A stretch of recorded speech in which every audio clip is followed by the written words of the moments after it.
Students आज आम एक रिक्रुटमेंट विषय में आज आलोचना करवा। ये जो रिक्रुटमेंट कौन ना government of India ministry of railway जो रिक्रुटमेंट बाहरी रिक्रुटमेंट होती रेलवे रिक्रुटमेंट बोर्ड्स रिक्रुट कर कौ रिक्रुटमेंट ना recruitment of assistant loco pilot recruitment बाहरी। ये हूँ कौन ये जो रिक्रुटमेंट बाहरी इंडिकेटिव नोटिस आप्लिकेंट माने जो माने अप्लाई करेंगे ऑनलाइन मोड रे आपण माने अप्लाई करेंगे। यार tentative opening date of application होची केते ना 10 एप्रिल 2025 एवं tentative closing date for submission of application होची 9 मई 2025। पोस्ट नेम होची assistant loco pilot.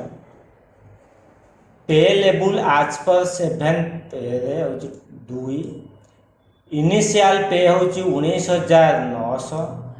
Medical standard होची A1 एवं यार एज होची आज ऑन 1 जुलाई 2025 18 रु 30 वर्ष बयस होइतिबो एवं अप्रोक्सीमेट टोटल वैकेंसी होची केते सब ऑल आरआरबी मन पई 9,900 केते 9,900 अप्रोक्सीमेट वैकेंसी। आपण माने कोन करिवे ना आपण माने डिटेल पाइबे केबे ना डिटेल एटा होची आपण माने कोन ना इंडिकेटिव नोटिस डिटेल नोटिस केबे पब्लिश होबो ना डिटेल नोटिस बा full details of the applicants are advised to go through the detailed CEN number 01/2025 ALP thoroughly before filling of the online application। आपण माने कोन करे ऑनलाइन एप्लिकेशन फॉर्म फिलअप पूर्वरु कोन करे तार डिटेल नोटिस टी पढिबे जे कि आप which will be available a day before opening date of application opening date रो गोटाए दिन पूर्वरु से कोन हबो ना एटा डिटेल नोटिस टा आपण मानकर पब्लिश हो कोठी ना तार वेबसाइट रे पब्लिश हो। सेति पय आपण माने कोन करिवे ना रेलवे रिक्वायरमेंट बोर्ड जो वेबसाइट रही से वेबसाइट माध्यम रे आपण माने डिटेल पाइबे। सेति पय ता वेबसाइट को विजिट करिवे। आपण माने जानिले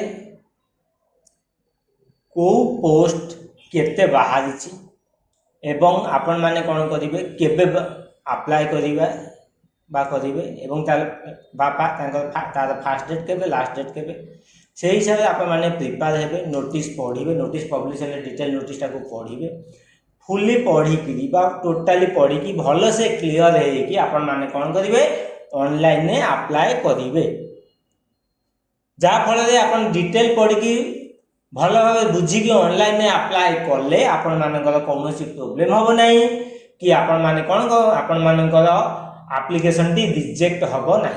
डिटेल बाहर मु आपण मानकु आउ थरे आपण मानक पई एक वीडियो प्रस्तुत करी अपलोड करिबा पई चेष्टा करी।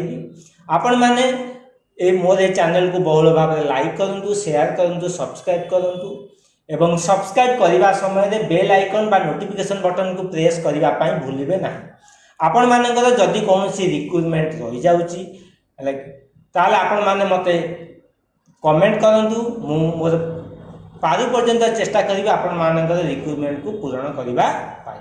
आज वीडियो रे एतिकी पुणी आपण मानकर सहित देखा हेबो आ एक नुआ एक वीडियो रे नुआ किछि विषय वस्तु को नै मु आपण मानकर सम्मुख रे उपस्थापना करिवे। सेति पे आपण माने कोन करिवे मोर चैनल को बहुल भाव लाइक करिवे शेयर करिवे सब्सक्राइब करिवे। सब्सक्राइब करने समय रे बेल आइकन को प्रेस करने भूलिबे नहीं। आज एतिकी पुणी आपण मानक सहित देखा आ एक नुआ एक वीडियो रहिली। धन्यवाद।